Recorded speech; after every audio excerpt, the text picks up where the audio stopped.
Welcome back to the Schbang In It Podcast. My name is Pranav, and today I have two really cool guests here. We have Akhil Aryan, who is also the founder and CEO of Aryan Energy, and he's also been recognized by Forbes India 30 Under 30 last year. We also have Malvika Sitlani, a content creator, a beauty influencer, and a really cool YouTuber. Thank you so much for being here with us. Thank you for having us. Yeah, so I really wanted to talk to you guys. I've known you guys for a while now, and I really wanted to understand and dig deep a little bit into who you are as people and also tell our viewers about it. So, firstly, what's happening? Like, what's up before Aryan Energy? What happened before you being a YouTuber? Okay. Before Malvika, the YouTuber, I was a model. Okay. So my mom was a model back in the day, so I really wanted to walk the runway shows and feel all that she ever felt. And I wanted to be a pageant queen. So that's where I was heading, okay? So I started with entering all pageants possible. And then from there on, I figured out a way to get onto the runway show. So I did a lot of shows and I loved it. I absolutely felt 100 when I used to walk, you know, take that 15-second walk. I used to love that feeling. So I did that for about maybe a year and a half. Joined a modeling agency, did all of that and realized like there was something missing, you know. It was not good income as well. I was just enjoying the feel of being a model and, you know, things like that. So that was my journey. I was also a BMM student. Okay. So from there on, I knew like I wanted to be in the space of any sort of art. I wanted to be in front of the camera, basically. So whether it's an actor, whether it's a model. So acting was a little bit difficult, even though I gave almost like 100 TV commercial auditions. Okay. Did not make it. And then I was like, chal, I'll be a model. That worked out pretty well. And then, then YouTube happened, which I'll tell you more about later. Yeah. What about you? So I've been an entrepreneur for the longest time. I don't remember being anything else. Before Ion, I was building a company called Haptic, which is now one of the world's largest conversational AI companies. Nice. Akhil and Swapan started the company. I helped them with all product and growth. We scaled the company from like less than 15 people to almost 600 people at its peak. Of course, Haptic landed up, getting a really solid exit from Reliance Jio early this year. Before Haptic, I was spending some time in Silicon Valley. So spent some time in San Francisco, built another company there. Got thrown out of there because of visa issues, came back to India, then went to London, then got thrown out of London because of visa issues. So eventually found my way back into Mumbai to spend some time with my family, with my that time girlfriend, so to say.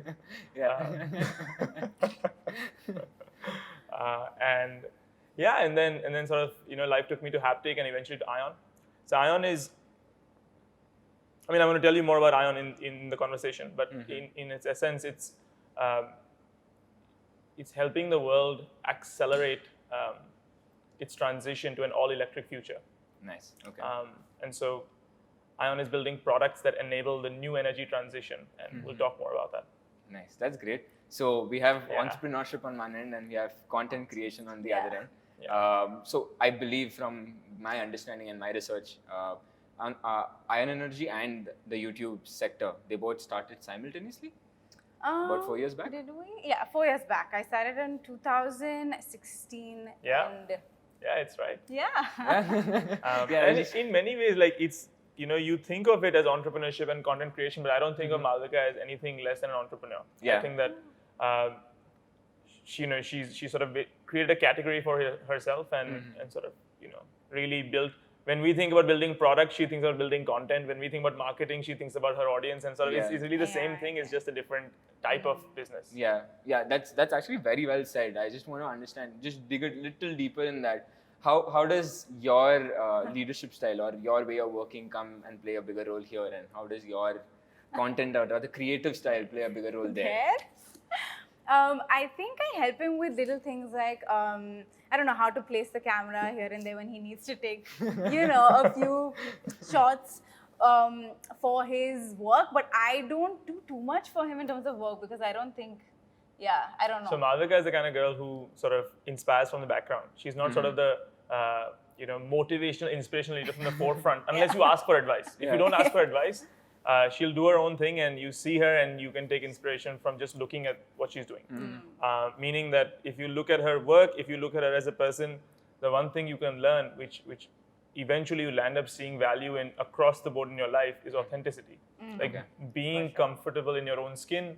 There is only so much you can fake it until you make it. And eventually that faking sort of eats you within, right? And so, and what I learned from her is, you be it until you make it. And you just sort of, you don't need to fake it.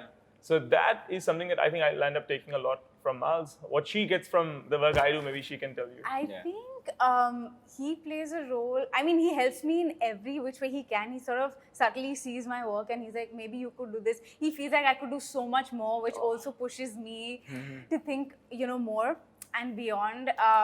And I think what I learned from him and what I bring to my work is that the way he talks to his investors, I observe it a lot. Like, he's very calm and, even though they are like rattled sometimes and, they want some things, he's like, okay, like no problem. Like, he's a very good listener and I'm not. Like, I think I'm building up to it, but sometimes when I have meetings, with brands, I'm just very riled up to speak first. But I see that he listens. And then he always told me, like, ask them what you could do for them instead of what they should do for you, which I think I took away and helped me immensely in my big chunks of, the big collaborations. So I always ask them, what can I do for you? And I picked that up from him and it helped me a lot. So that's great. That's really nice. So I really hold the kind of question called as why. Why I do what I do. Very, very close to me. And I really want to understand your why as well. Okay. Why what you do? Like, what does it mean to you? For me, I think why I'm in this space is because it gives me a sense of fulfillment. Like, when I wake up, I'm very peaceful, I'm very calm. I know what I have to do. I know what I'm chasing after.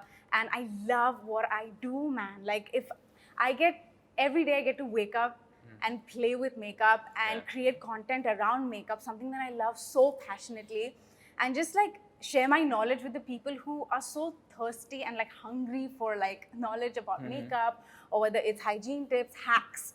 They just want to know what they can do better, and I just every time study ways on how to simplify their life, because makeup is complicated. They're like, you might think it's just like a slap on your face, but there's a lot that goes, into looking pretty. And you don't have to always have like 1,000 products. So I'm always thinking of what I could do to simplify the makeup process, how I could entertain them at the same time. So, and that gives me like so much joy when I'm thinking of what I can do next. And there is, that's why I do what I do, and my audience is the reason.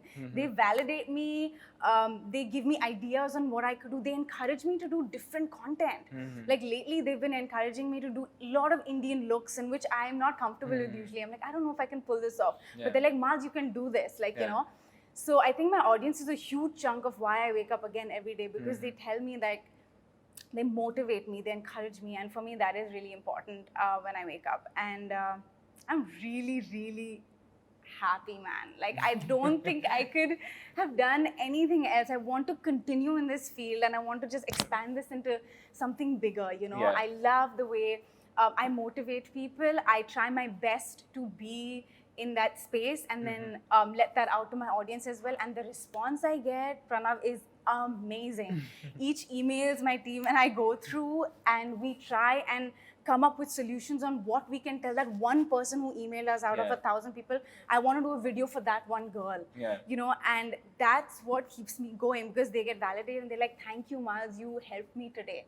I woke up because of you, because of your words. And for me, that is fulfillment. That is me providing them some sort of a pathway of what, they could lead a life a little better. I'm not saying I know it all, but I'm trying every day to You're figuring better. it out and making it better. And making it better for them as well. So I know that there are 6 lakh people just waiting every day just for a few words of encouragement. And when I give them that, they have a new sense of purpose. And for me, that's everything. Nice. That's quite interesting. Yeah. Why do you do what you do? Yeah, it's difficult to go after that. Yeah. So, Ion started after a conversation that I had with one of my mentors, where we discussed that the world's smartest people, if you think about it, if you really think about it, the smartest people in the world are busy trying to sell more ads. In some ways, even Schbang. Right? So, if you think about like Facebook, Google, like all of these guys, the core business model is selling ads. Yeah. And so they've come up with the best types of algorithms to try and sell more ads. And of course, it's a great business model, so there's no arguing that. But in the end, you'll end up using that money to buy other companies that also want to sell ads, and then you use that money to buy other companies that also sell ads, and you just sort of have like this whole ad business. Yeah. But then there are real problems to solve. And real problems take leaps of faith. And that's sort of the kind of things that, say, Elon Musk is doing. Not that I'm saying I'm Elon Musk, but in general, like you see people at some point, they're like, I'm done with technology and ads and software, and now maybe I need to go solve real problems, including Bill Gates. Like there's a certain point, and you're like, now it's time to sort of go on the other side. For me, it happened to me slightly earlier in life, even before I made my billions of dollars, so to say. But that conversation led me to believe that, we need to start putting together really smart people going after problems that will have a material impact on humanity in the long term. And I ended up spending a lot more time thinking about what those problems can be. And I think that we're at a point in our generation that there are 3 clear trends that I can confidently say are the greatest opportunities of our generation. One of them is energy, which is, of course, the business that we are in today. Second is biomedical engineering. So I think that the whole concept of biohacking, personalized medicine, nanotechnology, and so on and so forth, DNA sequencing. Amazing work. It's going to be real in our generation to a point that we're going to see cyborgs, right? Or we're almost getting there. And then the third one is artificial intelligence, which is just basically building a brain outside the brain and then getting it to make decisions for us. So, I think identifying that there are these 3 literally mega trends that are going on helped me identify a space that I think I can solve a real problem, which is primarily around helping the world become net zero carbon emissions. And like that was sort of the start of Ion, right? And that's really what stays behind us even today. Like if you think of our mission, so our mission as a company is to accelerate the Earth's transition to an all-electric future. And what that means is we would like to see a world where combustion does not exist. Fire, the most fundamental element, does not exist. So what does a world like that look like, right? And we try and chase after that. So one of the things, it starts at home, right? So we don't have a gas burner at home. It's all electric, and I like it that way. And the reason why we're doing this is because there's no other choice. In reality, there is no other option. Because if we don't do what we're doing, then we will heat the planet. The polar ice caps will melt. We will literally extinguish all of the species that exist, and eventually humanity itself. So we will implode. And so why? Because there is no other option. That's great, because I'm quite fascinated with electric cars, or rather I would say sustainability itself. And that day I was just driving around and I saw a Tesla and I was like, oh my God, Teslas are in India. So that's when I was like, okay, Akhil, we need to talk about this. That's like the first thought that came into my head. But that's great to know why you do what you do, because I feel when you have your why, when you have that one thing that you're looking forward to, you have like a lot of things sorted for you.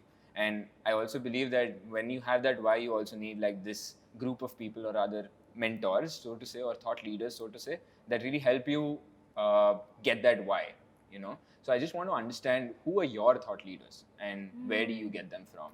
Do you read? Do you watch them? Watch them? I think I just watch a lot of interviews and like motivational speakers. For me, Rachel Hollis is my like number one person when it comes to like getting up every day and just going for it. She's like the kind of speaker who aligns with my thought process and whatever she believes. So I feel like she's someone I can say I strongly look up to. apart from that, there are many other names, but not so much. Like if you're asking me one mentor, Yeah. like she would be it. Okay. Yeah, I practice what she preaches. I try and do the routines she, tells her audience to do, and I sort of dictate the same to my audience. So it's like I'm teaching what she's teaching. Yeah. And yeah, I read both of her books. Yes. Yeah, and I'm obsessed with her a little bit. So I think she, I was like Rachel Hollis everywhere. Saved all her videos. When I was in lockdown, I found her. I found her when I was in lockdown. All of us were in lockdown, and I saved a lot of her videos. And I started this self-love series because of Rachel Hollis. She talks a lot about self-love and how to love yourself, like the tactical methods of how to love yourself. And that's how I started my series on YouTube as well. I took points from her, and she teaches it very beautifully, not just says things, but also like solutions and how you can do this, what you could write. So I learned a lot from her, and she's my virtual mentor. I don't have someone who I can like actually physically meet, and I wish and I hope someday that I do get to meet her, but yeah, she's it for me. Nice. Yeah. Nice. Mentors. Yeah, I think I have a lot of different dimensions to my learning routine, if I may. So I'm not the kind of guy that picks one subject and just learns that and sort of goes. I like to sort of expand in all directions simultaneously. Yeah. So I have quite a significant meditation and spirituality learning routine going on right now. Nice. I have a significant energy transition, reducing the carbon emissions, climate change learning piece that is going on. And so I have different mentors for all of these different pieces, right? You don't expect one person to sort of... Yeah, a council of mentors, you mean. So I have, exactly. So I have a bunch of people that I take a lot of inspiration from, I listen to, I meet with. Some of them are also, my investors and even to a point, even my co-founder and my core leadership team, they'll end up being a source of inspiration in their own way, meaning that they're a sounding board. They understand my strengths, my weaknesses, and they sort of balance that out. So we do a lot of learning on the job. And I like it that way because I really think that, starting with the why, once you know the why and you have a general sense of what you want to do in that direction, then the how is unique to every person. There is no one step or one sequence of how to become an amazing YouTuber, how to start an amazing media company. Like there's no sort of quick start guide, right? And so you can hear a lot of people, you can take inspiration, you can understand what their journey was like, but eventually you need to get better at learning on the job because your journey will be your journey. So talking about some names, recently I've been listening to a lot of Tony Robbins. I think he's solid. Eckhart Tolle, which is sort of one of the spiritual writers and quite well known in the spiritual sort of space. Deepak Chopra. So these are some of my spiritual self-improvement sort of side of mentors. Of course, Elon Musk, Jeff Bezos, gods, basically. I just think that they've decided, okay, let's see how far we can push it. Like, let's just go, let's see. So I think that really, really helps. And then some of my existing even investors in the company today, they'll end up being a more relatable set of people that you can physically meet over coffee, have honest, candid conversation, and be able to get practical and more tactical advice. So I have a lot of mentors. I've been, I should say, I'm grateful for having found each one of them. And it's not a day that goes by that I either try and see some of them or speak with some of them to sort of push the boundaries of my learning curve. And I think that eventually that's what it all comes down to, right? It's your learning curve. It needs to be steep for you to feel satisfied in the journey of life. The hunger for satisfaction is I would say it's extremely important that way, especially when you're talking about learning and how you chart your learning curve. right? I have seen, or rather I've observed the two of you over the past 1.5 years, and that being said, you congratulations on Forbes 30 under 30. Congratulations on being verified and also having more than 6 lakh. Forbes kahan hai? So it's like the two things happen simultaneously again, and your journeys of building things from scratch also has happened simultaneously, right? So I'm really curious to understand that, okay, what's been like the biggest highlight in both, and also what's been like the biggest learning, as we just spoke about learning curves. Highlight. Yes. Like in our careers together? Yeah. Separately? Together or individually? Yeah, you can go individually. Yeah. In the past year, you're saying? Yes. I mean, we were on lockdown, but I feel like, I think this whole... Not past years, like in the past couple of years, in your journey so far, what has been your biggest highlight? It's a big question. I know, it is a big question. Biggest highlight. No, think about it. Highlight and also learning, got it.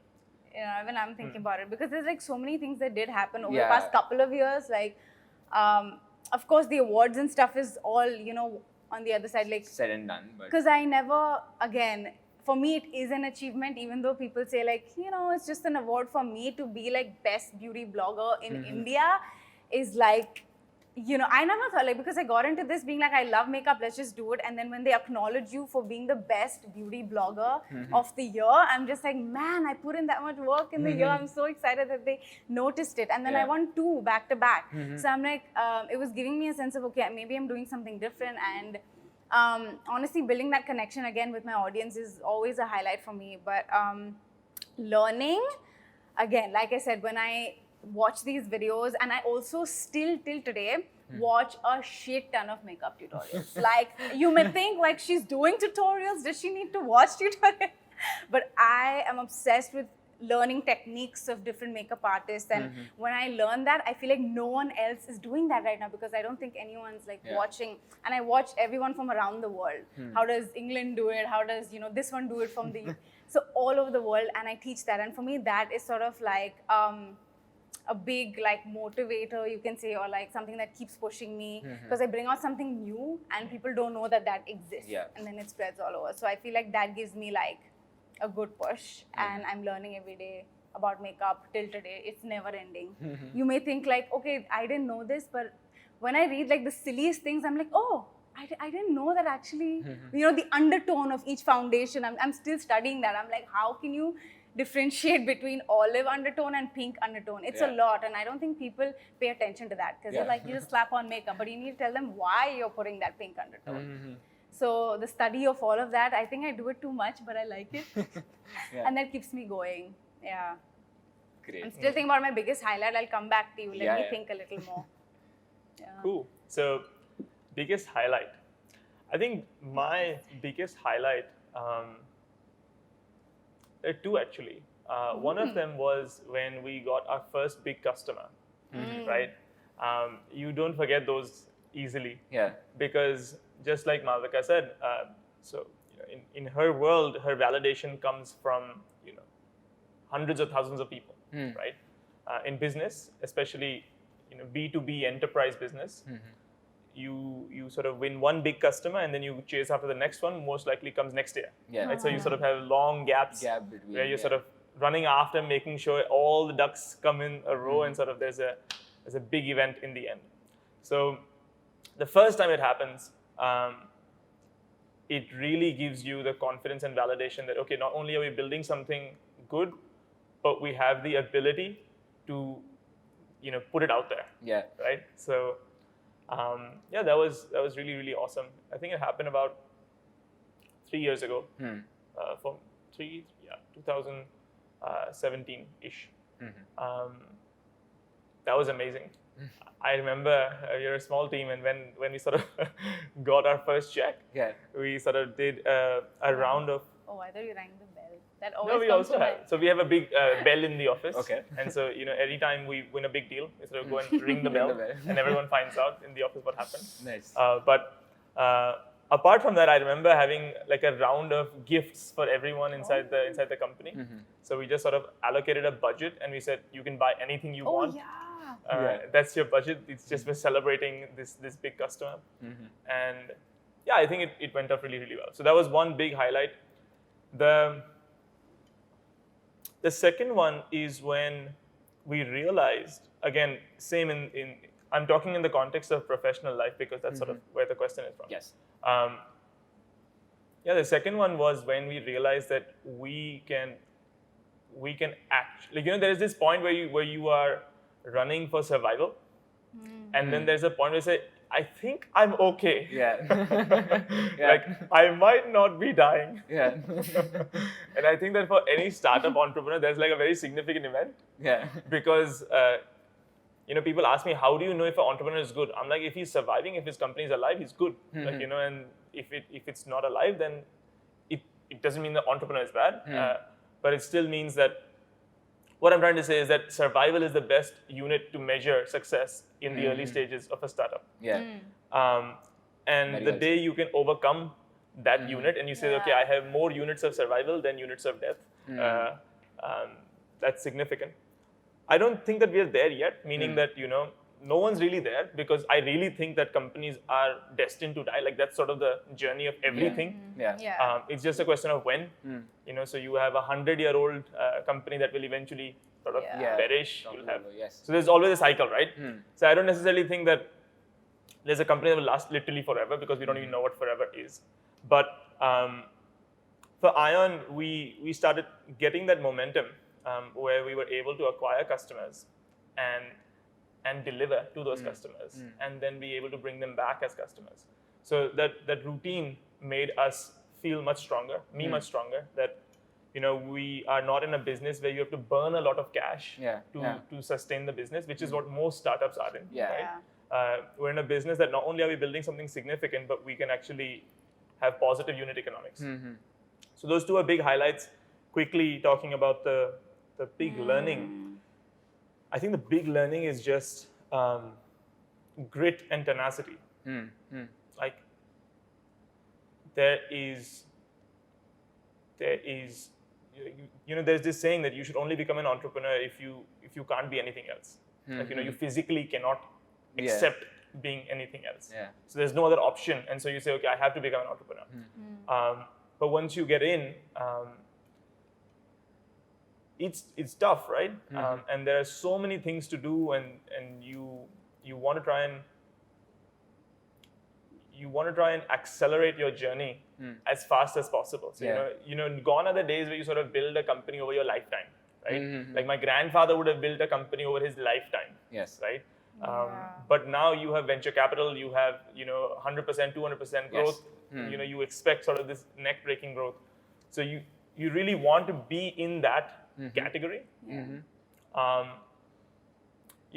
I think that to do that, you need to have a lot of tenacity and grit, just sort of going after it again and again and again. Like a spider. Like, when it falls, it keeps that climbing. story. And it never gives up. I'm like, okay, quit it. But then you just want to keep going. It takes a lot of grit. You're right. So that has been one big learning. The other big learning, which is very specific to me, but it helps me a lot, is being able to define and perfect hustle.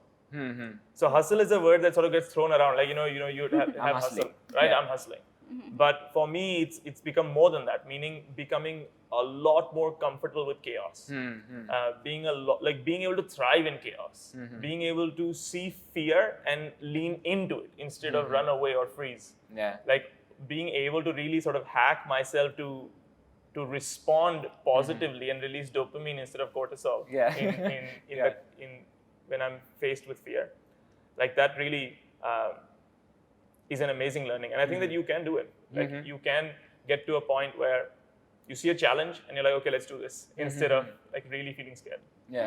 Now that we spoke about grit and tenacity, right? I want to jump gears, I would rather say, shift gears to a larger perspective of things and look at India as a whole and see where is like grit and tenacity playing a role in content creation for India or entrepreneurship as in general? Dude, even content is super difficult. Yeah. Like, Exactly. it's getting up every day and saying, no, I don't feel too good today, but I'm still delivering. Oh yeah. I have to do that. I'm dedicated to my subscribers. Yeah. Oh my God. And yeah, the way you need to like face the camera every day, being your 100 is important, because if I'm not me, I cannot perform. And sometimes I do take that break because I feel like it's your body's way of telling you, listen, you need to stop. Yeah. Okay. But every day waking up and facing the camera is like a whole deal, because you gotta put a full face of makeup, gotta have your hair in place, your outfit on point. Like every day, nobody wants to do that every day, you know. But I find like a lot of joy in it. And I feel like India in general, the amount of content creators and the content that's coming out and it's getting pumped daily on Instagram when I see, especially after the reels have come out, is amazing. I'm seeing so much of body positivity and, you know, just like people being themselves, man. It's like people are just out there and they're creating different sort of makeup looks. Like being a beauty content creator, I see such amazing beauty content being pumped and by these new people, and I'm so inspired. I'm like, this is a transition I can't do, you know. And the fact that they are just doing comedy and they're doing food, but in different ways. It's not just your basic cooking, it's like transitional cooking. It's like you put the oil and boom, it's ready. It's like, you know, it's so interesting to watch. And belly dancers, people just coming out with their talent. Just they're not ashamed and they're not afraid to just put out their talent on social, and people are being appreciative of them. Like I see the comment section and there's so much more like lifting up than putting down, and I feel like that's important. I mean, social media has a lot of putting down, but I mean, what I see daily is new, fresh content being pumped out of, say it from 13-year-olds to like even moms, man. Moms do some amazing content. So I feel like this space is going to be it is the next big thing, but it's going to completely take over because there are so many talented people out there and they're willing to put themselves out there, like see my talent, like, you know, this is who I am. And I feel like if they're showing their art out so well, and it's going to do great for them in like overall as well. So content is like the next big thing? Yes, at least that's what I think. Like digital space. Digital space, man. If you think that, oh my God, okay, I'm confused, I don't know what I want to do in life, I feel like you have something going on, whether it's singing, whether it's poetry reading. People are doing poetry reading, shairi on reels, like, and people see that. So there's an audience for everything. Every weird little thing, every silly thing that you think no one's going to watch. A boy puts on a wig and does like these, you know, enacts another actress. And I'm like, dude, and he's got like millions of views. But that's just his way of showing his expression of who he is. So I feel like that's amazing. It's liberating, man, to see people do that for themselves. Nice. I heard this really interesting thing in the context of everything what she just said. You know, we've been using this word social distancing a lot, but in reality, we're not social distancing at all. We're physically distancing, but socially, we're the most like knit together than ever. Because people are spending so much more time, you know, especially in the lockdown with the whole sort of physical distancing. There've just been a huge ton of new creators that have come out, and like that's really been the escape. A new segment of content creation has actually come down. And such good ones. Such good ones, Man, like again, I mean, I love all of this. I still feel like there is a part of me that really feels that like a lot more people, like if they sort of use some of that time and like really went out solving some real problems. There's a side of me that has to accept how many man hours get invested into but that's their work. That's how they feel. They feel they're being themselves. You know, not everybody wants to solve the world's problems, but then even I, in a way, like, you know, I may do some, I mean, I'm helping people in the way of like mental health videos and things like that, but others are, when you see the videos, you feel like, okay, I can do something, or you feel good about yourself. I mean, in a way, I think it's art. Expressing yourself in terms of cooking or painting or singing and putting it out there on social, I feel is great. I think, and it takes a lot of energy, Pranav, like it takes a lot of energy to put out a 15-second content. You have to be fabulously crisp in your transitions. Otherwise, there are a lot of creators who just work so hard but don't have the numbers. They don't have the views. But so you have to be very careful that you're authentic and you're creating like a niche content, something that no one is doing. And you got to have that sort of like, you got to wake up every day, okay, what am I going to do today? Pick one song, cut it piece by piece, change my outfits every second and still be on the same spot is so difficult.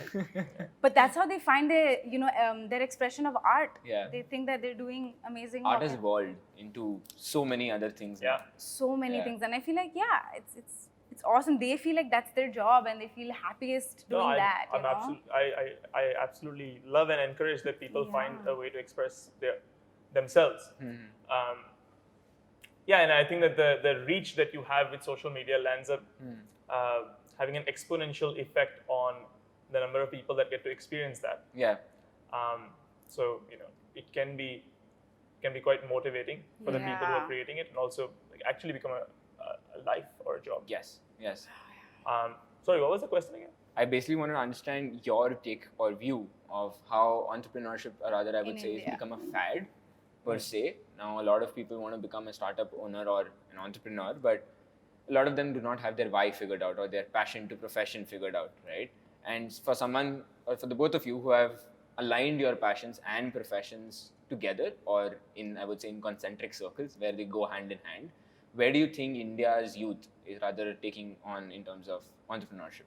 I think the first thing, just in general, like India is not a country you can generalize as India. Yeah. There are so many different layers to India. There's a 5 million India, there's a 50 million India, there's a 500 million India. Yeah. And that audience relates and does things very differently. So it's difficult to say India. Yeah. Right? I think that there are amazing entrepreneurs with the spirit and the tenacity and the ideas and the hard work and everything. They may not necessarily be tech entrepreneurs. Yeah. They may not necessarily be the guys who raise money from Sequoia, Axel, and sort of have stories in your story. They might be in tier 2, tier 3 cities, but they're doing everything that you expect from an entrepreneur to do. Like wake up, work on the weekends, work in the morning, start your own business, like just the way I would say my dad did, for example, right? So there are parts of India that is practically a generation behind. So literally what my father went through, there are spheres of, of people in second tier, third tier cities that are doing that. Yeah. And we'll end up forgetting about them because when we think about entrepreneurship, we think about this fad, startup, technology, software. Yeah. If you talk about the technology piece itself, I think that we're in a good place. I don't necessarily think that it's a fad or that there is. I think that exactly what should be happening, like we're getting smart people coming back to India from all around the world who want to come back because India now has access to capital, it has access to talent, it has a market, it has invest.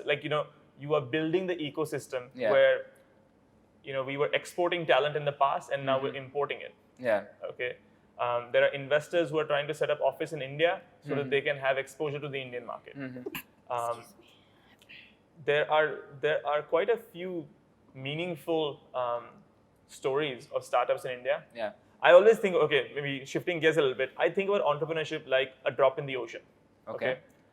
Every single time there's a successful company, you land up creating a ripple effect that no one can forget. Yeah. Okay. Meaning that even today, like imagine 5 years ago or maybe 10 years ago, someone said, hey, I want to start a company that competes with Amazon. Yeah. Your father's going to be like, you're stupid, right?